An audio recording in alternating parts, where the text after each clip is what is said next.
اور ان کے بارے میں آتا ہے کہ 1888 عیسوی میں جو ان کا دیوان ہے وہ بیروت میں چھپا تھا، اور اس کے بعد اس کو فرینچ میں بھی ٹرانسلیٹ کیا گیا تھا. سو آپ امیجن کریں کہ یہ کس لیول کا ان کا کام تھا. جہاں وہ بیٹھا کرتی تھیں وہ رویا کرتی تھیں اور ہر وقت اپنے بھائیوں کو یاد کرتی رہتی تھیں، اور اتنا زیادہ ان کا اپنے بھائیوں کے ساتھ انٹریکشن تھا کہ جس کا کوئی حساب نہیں. بعد کے سالوں میں جب وہ مسلمان ہوئیں تو اس میں ایک واقعہ آتا ہے کہ ایک مرتبہ سیدنا عمر بن خطاب رضی اللہ عنہ نے سیدہ خنسہ رضی اللہ عنہ سے پوچھا کہ آپ کی آنکھوں کے گرد اتنے ڈارک سرکلز کیوں نظر آتے ہیں، اس کی کیا وجہ ہے؟ تو اس پہ انہوں نے بتایا کہ یہ میری کیفیت اس وجہ سے ہے کہ میرے بھائی قتل کر دیے گئے تھے، میری اپنے بھائیوں سے بہت زیادہ اٹیچمنٹ تھی، اور اس کی وجہ سے میں بہت زیادہ اپنے بھائیوں کے لیے ماتم کیا کرتی تھی، رویا کرتی تھی، اور بہت زیادہ میں ہر وقت پریشانی کی کیفیت میں رہا کرتی تھی. اور اسی لیے انہوں نے بتایا کہ یہ جو میری شعر و شاعری ہے وہ بھی وہیں سے آ رہی ہے. پھر اس کے ساتھ ساتھ ہم دیکھتے ہیں کہ ایک اور واقعہ آتا ہے جس میں ہمیں پتہ چلتا ہے کہ ان کی اپنے بھائیوں سے محبت اور یہ ایک اٹیچمنٹ تھی وہ کیسی تھی، کہ کیونکہ بھائی بھی ان سے بہت ہی زیادہ پیار کیا کرتے تھے اور بہت ہی زیادہ اپنائیت کا ان کا ایک ریلیشن شپ تھا. تو ایک دفعہ جو ام المومنین سیدہ عائشہ صدیقہ رضی اللہ عنہا ہیں، ان کے ساتھ یہ بیٹھی ہوئی تھی سیدہ خنسہ رضی اللہ عنہا، اور انہوں نے ایک اون کی صدری، ایک اون کی جیکٹ پہنی ہوئی تھی، بڑی خوبصورت جیکٹ تھی. تو ام المومنین سیدہ عائشہ رضی اللہ عنہا نے کہا کہ یہ اتنی خوبصورت آپ نے جو جیکٹ یا صدری پہنی ہوئی ہے، اور میں نے آپ کو ہمیشہ یہ پہنے دیکھا ہے، جب بھی میری آپ سے ملاقات ہوئی ہے رسول اللہ صلی اللہ علیہ وسلم کی زندگی میں، اس کے بعد بھی، تو میں نے دیکھا ہے کہ یہ اتنی اسپیشل ہے، لیکن آپ اس کو ہمیشہ پہنے رکھتی ہیں. تو انہوں نے کہا کہ اس کے پیچھے ایک پوری داستان ہے، اور میں اس کے ساتھ میری بڑی اسپیشل اٹیچمنٹ ہے اور میں اس کو اتار نہیں سکتی. اور انہوں نے یہ بتایا کہ میری شادی جو تھی میرے ایک قوم کے سردار کے ساتھ ہوئی تھی، لیکن میرا جو شوہر تھا بڑا شاہ خرچ تھا، بہت پیسے فضول میں لٹا دیتا تھا، اور اس کے ہاتھ میں پیسہ نہیں ٹکتا تھا، اور اتنا پیسہ خرچ کرنے کی اس کی عادت تھی کہ کچھ عرصے بعد کیا ہوتا تھا، سارا مال ختم ہو جاتا تھا. جب میرا مال ختم ہوتا تھا تو میں اپنے بھائیوں کے پاس آ جاتی تھی کہ اب میں کیا کروں. اور میرے بھائی کا حال یہ ہوتا تھا کہ وہ جتنی اس کی کمائی ہوتی تھی وہ سارا مال و دولت اور جو کچھ بھی چیزیں ہوتی تھی میرے آگے رکھ دیتا تھا، اور کہتا تھا اس میں سے 50% تم لے جاؤ. کہتی میں وہ سارا 50% اپنے گھر لے آتی تھی، اس 50% کو میں استعمال کرتی تھی، اور اس کے بعد کیا ہوتا تھا، پھر میرے شوہر نے فضول خرچی کرنی اور اس کو سارا مال ضائع کر دینا. پھر اس کے بعد جب وہ بالکل کنگلا ہو جاتا تھا میں پھر بھائیوں کے پاس واپس آتی تھی، اور جب میں واپس آتی تھی پھر میرے بھائی یہی کرتے تھے، مجھے 50% جو بھی وہ کہتے تھے تم نے لینا ہے لے جاؤ. اور وہ کہتی یہ سائیکل بار بار ہوتا تھا. اس پہ میرے بھائی کی بیوی نے اس سے کہا کہ تم کب تک اپنے اس مال کو ہر وقت اپنی اس کو بہن کو دو گے کہ اس کا شوہر تو جو ہے ایسے بے دریغ جو ہے وہ لٹاتا چلا جا رہا ہے. اور وہ کہتی ہیں کہ میرے بھائی نے مجھے وہاں پہ اس وقت اپنی وائف سے کہا کہ تم ایسی بات کبھی بھی نہ کرنا، جب تک میری بہن کو ضرورت ہوگی میں کروں گا. اور کہتی میں اس کی یاد میں یہ صدری جو ہے یہ پہنے رکھتی ہوں کہ میرے بھائی نے میرا کتنا خیال ہمیشہ رکھا. سو میں نے آپ کو بتایا کہ یہ بہت زیادہ شعر و شاعری میں، رونے میں، جہاں بیٹھتی تھیں یہ رونا دھونا شروع کر دیا کرتی تھیں، پریشان رہتی تھیں اپنے بھائیوں کے لیے. اور ایز سچ ان کی لائف میں اور کوئی پروڈکٹیوٹی نہیں تھی. یہ قسم کا ان کا جو پوئٹری تھی یہ بھی ان کا کتھارسس ہوتا تھا، حالانکہ وہ جو اشعار تھے وہ بہت ہی خوبصورت ہوتے تھے اور پسندیدہ بھی تھے. پھر ہم دیکھتے ہیں کہ اللہ سبحانہ تعالیٰ نے ایک وقت ایسا آیا جب ان کو دین دیا، وہ آئیں اور انہوں نے اسلام قبول کیا. اسلام قبول کرنے کے بعد ہم دیکھتے ہیں کہ ان کے 4 بیٹے تھے، اور وہ ان کو بہت ہر وقت جو ان کے اندر ٹرانسفارمیشن آئی وہ یہ تھی کہ انہوں نے اپنے بچوں کو دین کے مطابق پالنا شروع کیا، دین کی سمجھ دینی شروع کی. اور تب بھی ہم دیکھتے ہیں کہ جب خنسہ رضی اللہ عنہا جو تھیں وہ اسلام لائی تھیں تو اس کا جو واقعہ آتا ہے وہ یہ ہے کہ خنسہ اپنے بیٹوں کے ہمراہ بنو سلیم کے وفد کے ساتھ رسول اللہ صلی اللہ علیہ وسلم کی ملاقات کے لیے آئیں، اور وہاں انہوں نے اسلام قبول کیا اور ان کے بیٹوں نے بھی کیا. اور جب رسول اللہ صلی اللہ علیہ وسلم کو پتہ چلا کہ سیدہ خنسہ رضی اللہ عنہا آئی ہیں تو انہوں نے ان سے فرمائش کر کے اشعار سنے، اور رسول اللہ صلی اللہ علیہ وسلم نے پھر ان سے اور بھی فرمائش کی، انہوں نے بہت سے اشعار سنائے. اس کے ساتھ ہی کچھ ٹائم کے ساتھ بنو طے کے قبیلے کا وفد بھی آیا، اور وہ لوگ بھی اسلام قبول کر رہے تھے. تو اس وقت میں عدی بن حاتم تھے اور ان کی ہمشیرہ بھی تھیں اور بھی کچھ لوگ تھے. تو جب انہوں نے اسلام قبول کیا تو عدی بن حاتم نے کہا کہ اے اللہ کے رسول صلی اللہ علیہ وسلم، ہم میں ایک شخص سب سے بڑا شاعر ہے، اور ایک سب لوگوں سے بڑھ کر سخی ہے، اور ایک سب لوگوں سے بڑھ کر شہ سوار ہے. سو نبی کریم صلی اللہ علیہ وسلم نے فرمایا کہ اچھا مجھے ان کے نام بتاؤ. تو عدی بن حاتم نے کہا کہ لوگوں میں سب سے بڑا شاعر جو ہے وہ امراء القیس بن حجر ہے، اور لوگوں میں سب سے بڑا سخی میرا اپنا باپ ہے جو حاتم بن سعد الطائی ہے، اور لوگوں میں سب سے مشہور جو شاہ سوار ہے وہ عمرو بن معید یکرب ہے. سو رسول اللہ صلی اللہ علیہ وسلم نے جب ان کی بات سنی تو انہوں نے کہا اے عدی، جس طرح تم یہ بات کر رہے ہو نہیں، بالکل درست نہیں ہے. در حقیقت لوگوں میں سب سے بڑھ کر شاعرہ خنسا ہیں، لوگوں میں سب سے بڑھ کر سخاوت کرنے والا میں ہوں، اور لوگوں میں سب سے بڑا شہ سوار علی بن ابی طالب رضی اللہ عنہ ہیں. اور اس سے ہم دیکھتے ہیں کہ رسول اللہ صلی اللہ علیہ وسلم نے بھی ان کی شاعری کو اپریشیٹ کیا اور اس کی گواہی بھی دی.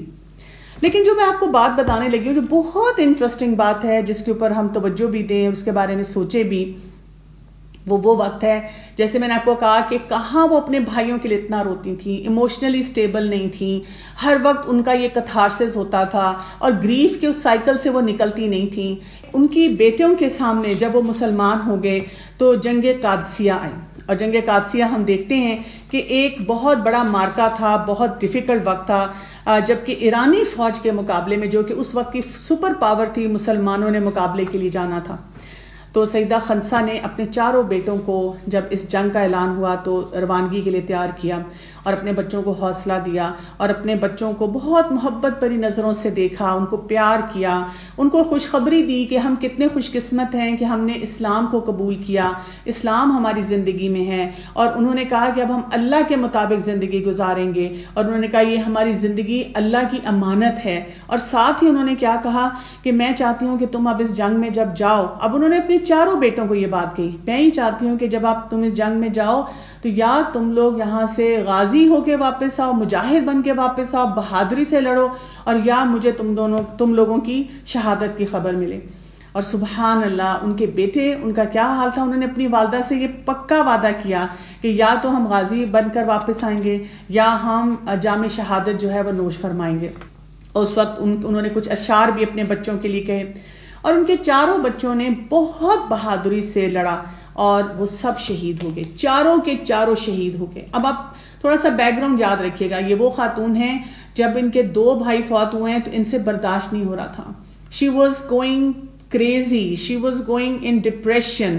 رو رہی ہیں، غصہ ہے، مرثیے لکھ رہی ہیں. لیکن اب جب ان کے بیٹے ہیں، اور اس میں آتا کیا ہے، جو روایات میں آتا ہے کہ جب جنگ قادسیہ جو ہے وہ ختم ہوئی ہے اور لوگ میدان جنگ سے واپس آ رہے ہیں، اپنی فیملی سے مل رہے ہیں، اور یہ بھی وہاں کھڑی اپنے بچوں کا انتظار کر رہی ہیں، اور اتنی دیر میں ایک شخص آتا ہے اور ان کو سیدہ خنسا رضی اللہ عنہا کو بتاتا ہے کہ آپ کے چاروں بیٹے جو ہیں وہ شہید ہو چکے ہیں. اور اس ٹائم پہ مطلب وہ جو ایک ایکسپیکٹڈ انسان کا ایک ہوتا ہے طریقہ سوچنے کا کہ ان کا کیا ایک ری ایکشن آئے گا، لیکن ہم دیکھتے ہیں کہ اس وقت انہوں نے بالکل کوئی شکوہ نہیں کیا، کوئی روئی نہیں، بلکہ اللہ کا شکر ادا کیا کہ اللہ، وہ کہتی ہیں کہ شکر ہے اس اللہ کا جس نے ان تمام کو شہادت سے سرفراز کر کے مجھے عزت بخشی، اور میں اپنے رب سے امید رکھتی ہوں کہ وہ مجھے اپنی رحمت کے زیر سایہ جنت میں ان کے ساتھ ملا دے گا. سبحان اللہ. اور وہ کہتے ہیں کہ جب تک ان کی پھر زندگی رہی، زندگی کے آخری لمحات تک وہ ایمان کے بڑے اونچے سٹیٹس پہ رہیں، اور ہر بات پر وہ اپنے بچوں کو یاد کر کے ایک فخر کرتی تھیں کہ میرے بچے جو ہیں وہ شہید ہوئے. سو یہ جو ٹرانسفارمیشن ہے یہ کیا ہے؟ یہ وہ 4th سٹیج ہے، بلکہ 5th سٹیج ہے، جو ہم گریف کی بات کرتے ہیں، جب انسان پریشان ہوتا ہے، جو ایکسیپٹنس کی سٹیج ہے. اور ایکسیپٹنس میں کیا ہوتا ہے کہ جو بھی معاملات ہوتے ہیں آپ ان کو ایکسیپٹ کر لیتے ہیں، آپ ان کو مان جاتے ہیں، اور آپ اس ریالٹی کو ایکسیپٹ کر کے آگے چلنا سیکھتے ہیں. اور یہ بات یاد رکھیے گا کہ انسان کی جو ایمان کی کیفیت ہوتی ہے نا، وہ اس کو ایکسیپٹنس کے سٹیج پر لے جانے میں بہت فائدہ مند ہوتی ہے. اور یہی وجہ ہوتی ہے کہ ہم کئی دفعہ لوگوں کو دیکھتے ہیں ہمارے جیسے، ہم مسلمان ہیں، ہم الحمدللہ نماز پڑھتے ہیں، اللہ کی عبادت کرتے ہیں، بہت سے کام کرنا چاہتے ہیں، لیکن ہم ایموشنلی امپاورڈ نہیں ہوتے. اور آپ اکثر خواتین کو دیکھیں گی کہ ذرا سا کوئی گھر میں ایشو ہو جائے، چیلنج ہو جائے، اور کئی دفعہ بہت بڑے بڑے چیلنجز بھی آتے ہیں ہسبینڈ کی طرف سے، بچوں کی طرف سے، میں کہ سسرال میں کئی لوگ ایسے ہوتے ہیں، ان کو دیکھ کے انسان کا دل پھٹنا شروع ہو جاتا ہے کہ ان کی زندگی میں کتنی مشکلات ہیں. لیکن خنسا رضی اللہ عنہا کی طرف سے ہمیں جو امپاورمنٹ کا بہت اسٹرانگ میسج ملتا ہے وہ یہ ہے کہ ہم نے اپنی زندگی میں ہر چیز کو جو بھی ہوتا ہے ہم نے بیسٹ اس میں اپنی انپٹ دینی ہے، اور پھر ہم نے اللہ تعالیٰ کی طرف سے جو بھی فیصلہ آتا ہے اس کو ایکسیپٹنس کے لیول پہ لے کے جانا ہے، اور ہم نے اس کے بعد بھی اپنے جو کام کرنے ہیں وہ کرنے، اللہ سے گلا شکوہ نہیں کرنا، اللہ تعالیٰ کے طرف یا دین کی طرف یا کسی انسان کی طرف بھی غصے کا ایسا اظہار نہیں کرنا جو کہ اب نارمل طریقے کا ہو جائے. جیسے یہ آتا ہے نا کہ جو جاہلیت میں بہترین ہے وہ اور اسلام میں اور بھی بہتر ہو جاتے ہیں جب خاص طور پہ ان کو دین کی سمجھ آنی شروع ہو جائے. تو خنسا رضی اللہ عنہا کا ہم دیکھتے ہیں کہ کیونکہ ایک ایٹیچیوڈ تو ان کا ایسا تھا نا، ڈیپ تھنکر تھیں، وہ سوچتی تھیں، وہ ریفلیکٹ کرتی تھیں، لیکن کیونکہ ایمان کی کمی تھی، اللہ تعالیٰ سے کنیکشن نہیں تھا، اس لیے جیسے ہی زندگی میں کوئی ٹیسٹ آیا تو اب یہ ان سے ہینڈل نہیں ہو سکا. اب ان کو یہ سمجھ نہیں آ رہی تھی کہ اس سلسلے میں کیا کریں. یعنی یہ مجھے جب میں خنسا رضی اللہ عنہا کی پرسنالٹی پڑھتی ہوں نا تو میں بہت موٹیویٹڈ فیل کرتی ہوں. میں سوچتی ہوں اس سے زیادہ امپاورڈ خاتون کیا ہوں گی کہ اسلام نے ان کو اس لیول پہ لا کے کھڑا کیا کہ if some thing goes wrong in my life تو میں اس کو پھر بھی پازیٹیو اینگل سے دیکھ کر آگے چل سکتی ہوں، اور میں پھر بھی اپنے آپ کو سروائیول موڈ میں رکھ سکتی ہوں، میں پھر بھی اپنے آپ کو پازیٹیو رکھ سکتی ہوں، ہیلدی رکھ سکتی ہوں. کیونکہ جب انسان اپنے ان باتوں کو سمجھنا شروع کرتا ہے تو پھر انسان کے لیے بہت سی چیلنجز کو بھی ہینڈل کرنا آسان ہو جاتا ہے. اب جب یہ ہم ایٹیچیوڈ دیکھتے ہیں امپاورمنٹ کا تو انسان سوچنے لگ جاتا ہے کہ اچھا پھر مجھے کیا کرنا ہے. سب سے پہلی بات تو ہمیں یہ سمجھنی چاہیے کہ اللہ سبحانہ و تعالیٰ نے ہمیں بہت سی کوالٹیز دی ہوتی ہیں یا چیلنجز دیے ہوتے ہیں، تو ہمیں اگر ہمیں کوئی چیز میں کوئی ہمیں چیلنج آیا، کوئی شوق لگا ہے، کوئی پریشانی آئی ہے، تو ہم اپنے آپ کو ڈینائل، اینگر، بارگین اور اس کے ساتھ ڈپریشن، یہ چھوٹے چھوٹے فیزز آئیں گے، اس کو منیمائز کرنا ہے اور ہم نے اپنے آپ کو ایکسیپٹنس کے لیول پہ لانا ہے. اور ایکسیپٹنس کے لیے آپ کو اپنے آپ کو قرآن اور حدیث سے بہت اسٹرانگلی اٹیچ کرنا پڑے گا. جتنا زیادہ آپ کا اسٹرانگ کنیکشن ہوگا آپ دیکھیں گے اتنی زیادہ اچھے طریقے سے آپ یہ سارے معاملات کو لے کر چل سکیں گے.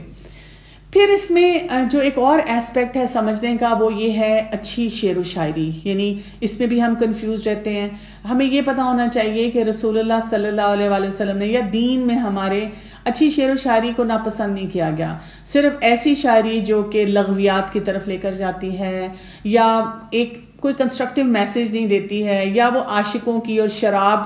شراب خانوں کی بات کرتی رہتے ہیں، ایسی شاعری کو پسند نہیں کیا گیا. ایسی شاعری جیسے ہم علامہ اقبال کی شاعری پڑھتے ہیں، جیسے اور بھی بہت اچھے ایسے پوئٹس ہوتے ہیں جو بہت آپ کو کنسٹرکٹیو طریقے سے چیزوں کو سکھاتے ہیں، آپ کو دنیا کی حقیقت بتاتے ہیں، آپ کو موٹیویٹ کرتے ہیں آخرت کی طرف، تو دیر از نتھنگ رانگ کہ اگر ایسی شاعری کو اڈاپٹ کیا جائے. پھر ایک اور چیز بھی ہے جو انسان ایمان کے ساتھ سیکھتا ہے، اور اس کو ہم کہتے ہیں پیراڈائم کا شفٹ ہو جانا. یعنی ایک سینیریو آپ کی زندگی میں آیا اور آپ نے اس کو بہت غلط طریقے سے ہینڈل کیا، لیکن اب وہ سینیریو جب دوبارہ آپ کی زندگی میں آیا اور وہ ایمان کے ساتھ آیا تو آپ ٹرانسفارم طریقے سے اس سچویشن کو ہینڈل کر رہے ہیں. آپ کو سمجھ آ رہی ہے کہ اب اس کی حقیقت کیا ہے. آپ اس کو صرف سطحی طور پہ نہیں دیکھتے، آپ اس کو صرف یہ نہیں سوچتے اچھا جیسے خنسا رضی اللہ عنہا نے اس کا سوچا بھائی چلے گئے، لیکن اب آپ دیکھیں جب ان کے 4 بیٹے جنگ میں شہید ہوئے تو اب ان کو شہادت کے درجے کا پتہ ہے، تو اس درجے کے ساتھ وہ اتنا انرچڈ فیل کر رہی ہیں کہ ان کو بہت فائدہ نظر آ رہا ہے. یہ ہوتی ہے امپاورمنٹ. یعنی بہت سے لوگ سمجھتے ہیں کہ اگر ہم دین سے دور جائیں گے تو تب ہی ہم امپاورڈ فیل کریں گے. دین تو ہمیں شاید ریسٹرکٹ کر دیتا ہے کسی بھی معاملے میں، لیکن یہ واقعہ ہمیں بتاتا ہے کہ دین ہمیں سارا سلسلہ سکھاتا ہے، سارا طریقہ کار سکھاتا ہے کہ ہم نے اپنے آپ کو کیسے اس وقت بھی ٹھیک رکھنا ہے. اور اس کو آج کل کے دور میں اس کے لیے ٹرم یوز ہوتی ہے، اس کو ہم کہتے ہیں پیراڈائم شفٹ. یعنی دین آپ کو ایسے امپاور کرتا ہے کہ آپ کا پورا پیراڈائم شفٹ ہو جاتا ہے. ویسے ہی مسائل آپ کی زندگی میں آتے ہیں لیکن اب آپ کو الحمدللہ کہنا آ جاتا ہے، اللہ تعالیٰ کے فیصلوں پہ راضی ہونا آ جاتا ہے،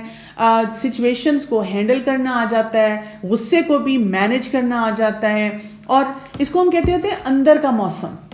آپ نے جیسے دیکھا ہوگا کہ کچھ لوگ کیا کرتے ہیں مثلا کہ جب بارش ہے، اب اگر آپ غمزدہ ہیں تو وہ بارش بھی لگتا ہے آسمان بھی میرے ساتھ رو رہا ہے، زمین بھی میرے ساتھ رو رہی ہے، اور اب ہم اسی دکھ میں بیٹھے رہتے ہیں اور ہمیں لگتا ہے ہر چیز دکھی ہے ہمارے ساتھ. اور جب انسان خوش ہوتا ہے اور بارش ہوتی ہے تو انسان کیا کہتا ہے, کافی بناؤ, لانگ ڈرائیو پہ جاؤ, پکوڑے کھاؤ, سنیکس کرو, سنیکنگ کرو, اور اس بارش کو انجوائے کرنا شروع کر دیتا ہے. تو یہ پیراڈائم شفٹ جو ہے, یہ امپاورمنٹ کا ایک ایسپیکٹ یہ ہے کہ اپنے اندر کے موسم پہ ہر وقت کام کرنا چاہیے. اگر آپ کو لگتا ہے کہ آپ کی زندگی میں کوئی مزری ہے اور واقعی کوئی مشکل ہے, جینوئن مشکل ہے, بہت کوئی غم ہے, کوئی دکھ ہے جو آپ کو اتنا بادر کرتا ہے جیسے سیدہ خنسہ کو کرتا تھا جب ان کے 2 بھائی جو تھے وہ قتل ہو گئے تھے, کہ آپ اسی کے غم میں گھلتی چلی جا رہی ہیں, آپ اس یاد سے نہیں نکل پاتی ہیں, آپ اپنے آپ کو اسٹیبلائز نہیں کر سکتی, تو آپ کو اپنے آپ کو یہ میسج دینا ہے, I have to be empowered. اور یہ امپاورمنٹ کیسے آئے گی؟ مجھے اپنے پیراڈائم کو شفٹ کرنا ہے. اور یہ پیراڈائم شفٹ کیسے ہوتا ہے؟ مجھے اپنے اندر کے موسم پہ بہت اچھی طرح سے کام کرنا ہے. اور یہ کیسے ہوگا؟ اس کے لیے آپ کو اپنے ایمان کی کیفیت کو بڑھانا ہوگا. اور وہ کیسے ہوگا؟ آپ کو اللہ سبحانہ و تعالیٰ کی جو حقیقتیں ہیں جو اللہ نے ہمیں بتائی ہیں. مثلا آپ دیکھیں بیماری, کئی دفعہ اتنی بری بیماری آتی ہے, انسان کہتا ہے کہ لو جی بیمار ہو گئے ہیں, یہ کیا بات ہوئی, ہم تو دعائیں بھی پڑھتے تھے یا ہم نے جتنے مسنون طریقے تھے وہ کیے. تو ہمیں پتہ ہے کہ بیماری جو ہوتی ہے انسان کے گناہوں کو جو ہے جھاڑتی ہے, انسان کی دعا قبول ہوتی ہے, اس میں اللہ تعالیٰ اس کے درجات انسان کے بلند کر رہا ہوتا ہے. یعنی ہر مشکل, جیسے ہے نا کہ مومن کو اگر ایک کانٹا بھی چبھتا ہے تو وہ اس کے لیے اگر وہ صبر کر لے اس پہ تو وہ اس کے لیے خیر لے کے آتا ہے. تو ہمیں ہر مشکل میں گڈنس ڈھونڈنی ہے. جب ہم ہر مشکل میں بھی گڈنس ڈھونڈیں گے تو پھر کیا ہوتا ہے؟ پھر that is when you feel empowered. جیسے ہم دیکھتے ہیں کہ ام سلمہ کے بارے میں آتا ہے کہ جب ان کے شوہر فوت ہوئے اور ان کو کہا گیا کہ آپ یہ دعا پڑھیں, انا للہ و انا الیہ راجعون, اور ساتھ کہا گیا کہ وہ پڑھیں اللہم اجرنی فی مصیبتی واخلفنی خیر من, کہ اللہ تعالیٰ مجھے اجر دے جو میرے پہ مصیبت آئی اور مجھے اس سے بہتر عطا فرما. اور ان کے شوہر اتنے اچھے تھے کہ اس وقت انہوں نے کہا اس سے بہتر مجھے کیا مل سکتا ہے. دعا تو انہوں نے پڑھ لی لیکن this was the thought she had at that moment. اور اس کے بعد کیا ان کو ملا؟ کیا بہترین چیز ملی؟ جی, ان کی رسول اللہ صلی اللہ علیہ وآلہ وسلم سے شادی ہو گئی. تو اب آپ سوچیں کہ وہ جو سٹیٹس بلند ہوا, کئی دفعہ ہم جب اپنا پیراڈائم شفٹ کرتے ہیں نا تو ہم ایسی اچیومنٹس کر لیتے ہیں جو ہم نے کبھی سوچی نہیں ہوتی. تو آپ میں سے بہت سے لوگ بہت سے ٹیلنٹس اینڈ پوٹینشیلز کے ساتھ بیٹھے ہوئے ہوں گے, اور لیکن دکھوں کے انباروں نے آپ کو بالکل بٹھا دیا ہوگا. So please be empowered. اور اس امپاورمنٹ کو آپ کیسے محسوس کریں گے؟ جب آپ اپنے اس پیراڈائم کو شفٹ کریں گے, آپ اندر سے اپنے آپ کو اپنے پر فوکس کرنا شروع کریں گے. آپ ہر معاملے میں یہ نہیں ڈھونڈیں گے کہ اس میں مسائل کیا ہیں, اس میں ہرڈلز کیا ہیں. آپ یہ سوچیں گے اس ہرڈل کو کراس کرنے کا طریقہ کیا ہے, اس ہرڈل سے اپنے آپ کو نکالنے کا طریقہ کیا ہے, اس ڈینائل سے اپنے آپ کو کیسے نکالنا ہے, اس ڈپریشن سے میں نے اپنے آپ کو کیسے نکالنا ہے, ایکسیپٹنس اس میں کیا ہوگی, کہاں پہ مجھے جو چیلنج آ رہا ہے اس کے مطابق میں نے اپنے ٹیلنٹس اپنے پوٹینشیلز کو بہترین بنانا ہے. اور جب انسان اس لیول پہ کام کرنا شروع کرتا ہے پھر ہی ہم دیکھتے ہیں کہ جو مسائل ہیں انسان کے وہ حل ہونا شروع ہو جاتے ہیں. سو ہماری جو کنڈیشن ہوتی ہے,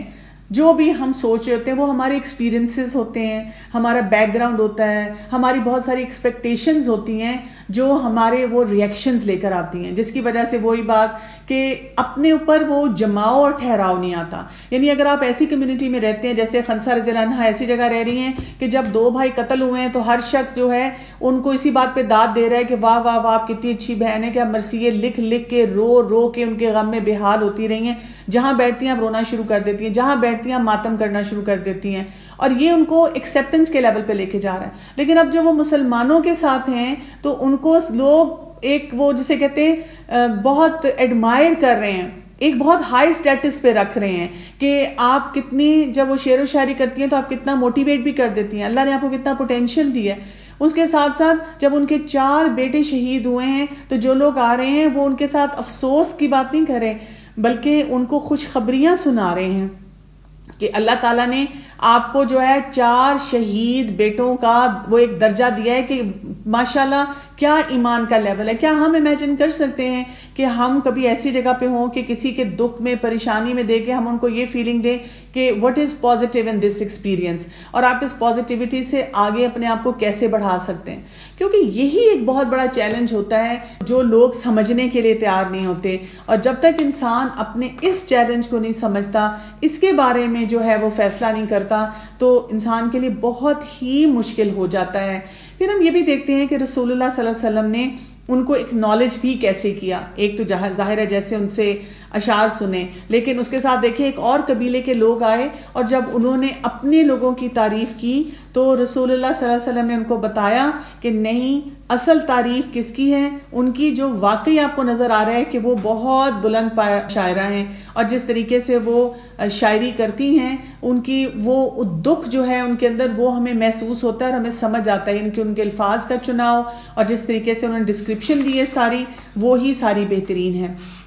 سو ہم سب اللہ سے دعا کرتے ہیں کہ اللہ تعالی ہمیں ایسی امپاورمنٹ عطا فرمائے، ایسا ہمارے اندر ایک انرچمنٹ پلان ہمارے ساتھ ہو کہ جب ہماری زندگی میں کوئی مشکلات بھی آئیں تو ہم اس میں بیٹھ کر یہ نہ سوچیں کہ سوسائٹی اس چیلنج کو کیسے دیکھتی ہے، ہم یہ سوچیں کہ میرا رب اس میں مجھے کیا کیا فائدے دے رہا ہے، کیا کیا خیر اس میں میرے لیے آ رہی ہے، اور میں اس پیکج کو ایکسیپٹ کروں، اور اس پیکج کو ایکسیپٹ کر کے میں کیا کروں، میں اپنے پیراڈائم کو شفٹ کروں. میں یہ نہ دیکھوں کہ باقی لوگ مجھے کیا بتا رہے ہیں، میں اپنے آپ کو بار بار ایک میسج دوں آئی ایم امپاورڈ، اور میں کیسی امپاورڈ ہوں کہ اس چیلنج کو بھی مجھے ڈیل کرنا آتا ہے، اس چیلنج کو بھی میں ایکسیپٹنس کے لیول پہ لے کے جا کے اس سے آگے موو کرنا سیکھوں. سو یہ ہم سمجھ لیں گے تو کیا ہو جائے گا، بہت سی آسانیاں ہمارے لیے آئیں گی اور ہمارے پوٹینشیلز کبھی ضائع نہیں جائیں گے.